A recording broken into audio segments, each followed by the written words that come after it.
Hello, it's me again, your host, Miss Suter. Today, I would like to introduce award-winning editor and writer Erin Healy to you. In this podcast, Erin shares truthfully about the tensions of working as a professional artist in a world where productivity is idealized to toxic extremes. Not only that, she also offers valuable guidance and advice to anyone eager to write, to express themselves, and also to address the world with much needed messages of truth and hope. Do enjoy. Well, I would love to start by asking you how your writing style has evolved over the years. Oh, that's interesting. Well, I came to publishing through my editing work. So, gosh, when I met Fawn, I think I was writing short stories or something. I don't even remember. You came out of the womb with a little scribble pad. Little scribble Remember pad. that comic strip you had on your bedroom? Yeah, I did. How do I answer that question? I think my writing has evolved more from this internal space of it being just about me and what I'm thinking of to having an awareness of the people that I'm writing for. So my editorial training taught me a lot about how do readers read? How do they consume the material that's been written? And so I've allowed my writing to just honor the fact that it's not just about me. It's not only an expression of myself, but it's a community effort, like you're talking about. So that might be the simplest way to state it. Yeah. Are there any literary exercises that you could suggest that could enable me to sort of develop more of my own unique style? Say that again. That it would allow you to do what? To develop my own unique writing style. Like to find your own voice? Yeah. I would say just write every day. That sort of thing evolves over time. I don't think anybody knows what it is right away. A lot of times we write things and realize after we've had some space on it that it's not as brilliant as we think it is. Mm-hmm. And it's not just that it's not brilliant and wonderful, but on some level it doesn't necessarily reflect what we're really thinking about. There's a novelist named Ann Patchett who's wonderful. She has a bookstore in Nashville. She has this great passage about trying to capture what's in your head and translate it to a piece of paper, this three-dimensional abstract ideas, put it on this flat piece of paper, and we always lose something in translation. So what's your name? Ann Patchett. It's Patchett. Okay. I'm going to Nashville in June, so maybe I'll go to that bookshop. You are? Yeah. Oh, her bookstore is called Parnassus Books. Yeah, okay. She's a fantastic novel. Do you write? What are you writing? Well, I've recently been writing poetry, but I have also done some blogging in the past, but don't really have much of a desire to blog right now. So, yeah. I love poetry. What are the poets you like? I love Queen Christina Rossetti and of course Shakespeare and so that's wonderful. I love poetry. I'm really into sort of the Victorian style. Yes. Yeah. Yes. Okay. Well, so for you, I mean, do they represent your voice, or is it more like the modes of poetry that you are drawn to? Like, how do you see yourself fitting into the poetry world?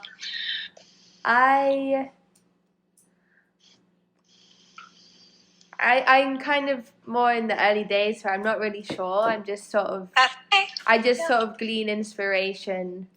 Mm-hmm. Yeah, so I haven't really figured that out yet. Yeah. Well, so as far as finding your own voice, I would just say try everything. Yeah. Don't try to define it too tightly too early. Just here's the pressure of being a creative person in the 21st century is that you feel like you have to produce something. Yeah. If you're not being productive, it can be quantity, like I have to write a certain number of words every day or a certain number of poems every week, or it can be like monetary. If I'm not making money on my art, then I'm wasting time. And I think it's really hard to learn to see that creative effort as something that is not wasteful. Just because of the pressure, the cultural pressure that you can find yourself in. So if you can find a way to give yourself permission to just play and not turn it into a money-making, productive venture, then you'll do okay. What are some of the greatest challenges you faced as a writer? But that's one of them. I'm a single mom and I work full time and I have to make money. And my creative work is somewhat connected to my professional work as an editor. And it's really hard to justify the time. Like to protect the time that I need for creative work is really hard to do. I should be spending this time with my kids, or I should be spending this time on a project that's going to pay that medical bill. And finding the balance has been a huge challenge. I think it's just something ongoing where you're constantly making adjustments one way or the other. Yeah. But when I have noticed, for me, when I don't take the time to be creative, my work suffers. My work isn't as good. I don't think that's true for everybody, but it is for me. So that's helpful. So what made you get into writing? What stirred that passion? I had some teachers in high school who were very encouraging to me and said, hey, you can write. Fawn was one of those people. I have to tell you a story about Fawn. When I was in high school, she said to me, Erin, you can write. I'm going to send you to a writer's conference. Do you remember? Is she still there? Yeah, I'm here. She's here. Do you remember that? I do. You paid my way to Biola when that conference was still going on. Yes. And so I went. And when I went, met an editor there that I had the chance to interview about work in the editorial field. Because I'm thinking, what am I going to do when I graduate from high school? And he was the man who gave me my first job at college. We stayed in touch through the following year. Oh, I was in college at the time that you did that. You were, Erin. You were at Westmont, yeah. Yeah. So I started working in editorial, and learning the editorial work was extremely helpful to me in learning the skills that I needed to write. And I ended up connecting with a novelist. I was his editor for years, and he came and said, hey, do you want to write some books with me? So that was how I actually got into the book writing aspect of the work, which is, different from just tinkering that I do for myself. So that, was kind of a backdoor experience. Yeah. Yeah, but the lady you're sitting next to there, she's largely responsible for my path. Oh, it's your talent, darling. Well, you know what? You need people, though, to encourage you that it's the way to go. Yeah. Right? And I didn't have any confidence in high school or college about what I was supposed to do or what I could be permitted to do. Yeah. So your encouragement was Erin, invaluable. Getting to send you to Biola, I think I got some speaking engagements in order to make that money. Did you really? Yeah, I think that's one of the high points of my life, actually. Oh my gosh! Thank you so much for doing that. Was such a gift to me. Wow. Such a gift. Yeah. How do you embed truth into a novel in the most unlikely places? I'm really passionate about communicating truth through the arts, so I'm just intrigued as to how you go about that. I have haven't figured it out yet, but I have learned some principles that at least show me what I try to aim for and what I encourage my authors to aim for. And that's this notion of flying under the radar. I don't think most people today respond positively to a gospel message. Yeah. It's not in vogue. There's a lot of hostility toward it. And so, more overt methods of teaching or proclaiming, they have a place, bless you. They have a place, but it's very difficult to capture the attention of people who need that message. And so this notion of flying under the radar is really important. I think we do that by writing about experiences. Yeah. As opposed to just preaching a truth. I think it's one of the reasons Jesus told stories. I think that's part of what he was doing. Yeah. And so for you as a poet to look for experiences and imagery and moments and relationships and any kind of technique that conveys truth without speaking truth, if that makes sense. That's good.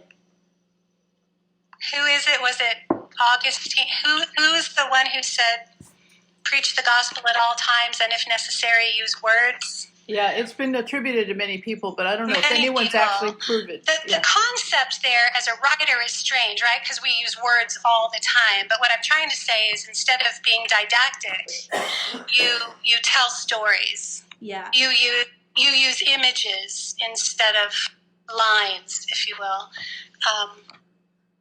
I think Tolkien called it sneaking truth past sleeping dragons. Oh, that's a great, beautiful image. Yeah, I love that. That's exactly what I mean. In fiction, like when I'm writing novels, readers read fiction for the emotional experience of the story. So if you can give them that experience, whichever one it is they're looking for, you can sneak all kinds of truths into your story just through that emotional layer.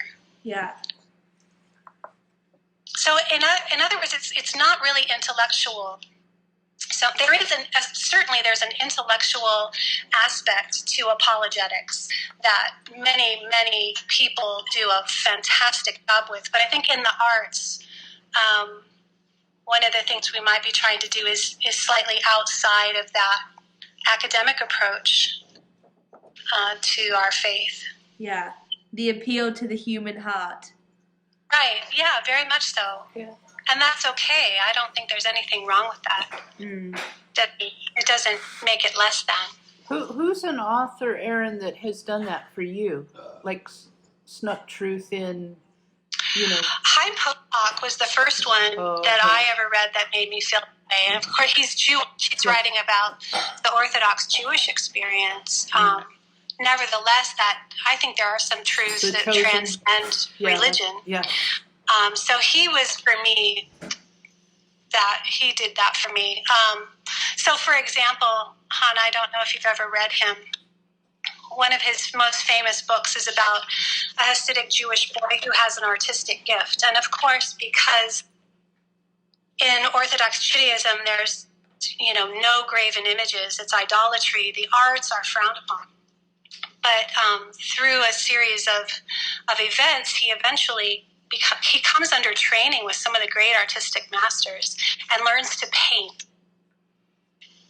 And in the process of doing this, he paints his mother, who he has observed be oppressed by some of their family traditions. He paints her on a crucifix, which is one of the most offensive images in Judaism. And so the power of that story to get at, Potok was kind of getting at this notion of what it means to be a person of faith who's can't find their own place in their own faith community. That was really powerful to me. But all of his novels were like that. Who else? Let's see. Trying to think of some Christian novelists who do that. I work with Ted Dekker. A lot of his novels, They're very symbolic. They're not overtly Christian, except for one of his series is. He wrote, for example, really dark serial killer novels. Yeah. And they were really hard to read. But through them, they were really stories of redemption and stories of worthiness and love. And for the reader who was not going to sit down and read Francine Rivers, who always has very overt conversion passages in her novels, a lot of people have come to follow Jesus through Ted Decker's very dark, very, very graphic kind of stories. Yeah. I hate how that happens, Fawn, when you ask that question and then suddenly my mind goes completely blank. No, I think those are great illustrations. I think it's the difference between, like, say, a Billy Graham movie and maybe Lord of the Rings, or absolutely, where Tolkien's coming from a Catholic informed background. In fact, there's a lovely new film out on his life. Called Tolkien. Yeah. I haven't seen that yet. Yeah, you'll you should enjoy go it. And see it. You will love it. Yeah, I will. Yeah. I'll look for it. Yeah. There's another one on Aretha Franklin that I want to see. Oh, I want to see that too. Yes. Yeah. Yes, actually, that was playing next to Tolkien, so you kept having this you kept having this like throbbing rhythm. Yeah. Thank you for tuning in to the Creative Exchange podcast. We hope that this conversation has been a life-giving experience and that it propels you into meaningful, creative connection with the world around you. For more inspiring content, be sure to frequently log on to our website to find the latest podcast episodes. For now, over and out.